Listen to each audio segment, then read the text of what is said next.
District population welfare office Bhakkar के ज़ेर एहतमाम chief minister population management and family planning programme के तहत शहजाद होटल बखर में इलेक्ट्रॉनिक, प्रिंट और सोशल मीडिया से वाबस्ता सहाफ़ियों और कालम नगारों के साथ एक सेशन का इनेकाद किया गया। सेशन के मेहमान खसूसी CEO health doctor Mazhar Abbas Khan Baloch थे। सेशन में district population welfare officer Habibur Rahman Aulakh, deputy district population welfare officer Mohammad Ramzan Awan और इलेक्ट्रॉनिक, प्रिंट और सोशल मीडिया से ताल्लुक़ रखने वाले सहाफ़ियों की कसीर तादाद ने शिरकत की। CEO महकमा सेहत व आबादी डॉक्टर मजहर अब्बास खान बलोच ने खिताब करते हुए कहा कि बढ़ती हुई आबादी एक कौमी मसला है जिससे मुल्क में माशी और माशरती मसाइल में इजाफा हो रहा है। आबादी और वसाइल में तवाज़न पैदा करके ही मुल्क को तरक्की की राह पर गामजन किया जा सकता है।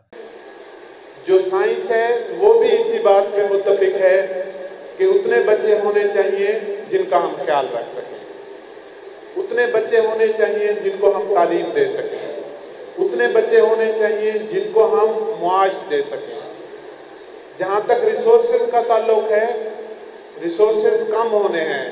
रिसोर्सेज बढ़ने नहीं हैं। इस मौका पर district population welfare officer Habibur Rahman Aulakh और deputy district population welfare officer Mohammad Ramzan Awan ने खिताब करते हुए कहा कि सेशन का बुनियादी मकसद प्रिंट और इलेक्ट्रॉनिक मीडिया से वाबस्ता सहाफ़ी, कालम नगार अपने प्लेटफार्म से बढ़ती हुई आबादी और उससे पैदा होने वाले मसाइल, फैमिली प्लानिंग की अहमियत और तौलीद सेहत की आगाही के बारे में अपना किरदार अदा करें। उन्होंने अपील की कि वो इस कौमी मसले की अहमियत को उजागर करने के लिए अपने चैनल्स और अखबारात के तवस्सुत से बढ़ती हुई आबादी के मुल्की मईशत पर असरात, माँ बच्चे की सेहत और पैदाइश में वक्फे की अहमियत के बारे में अवाम में शऊर बेदार करें।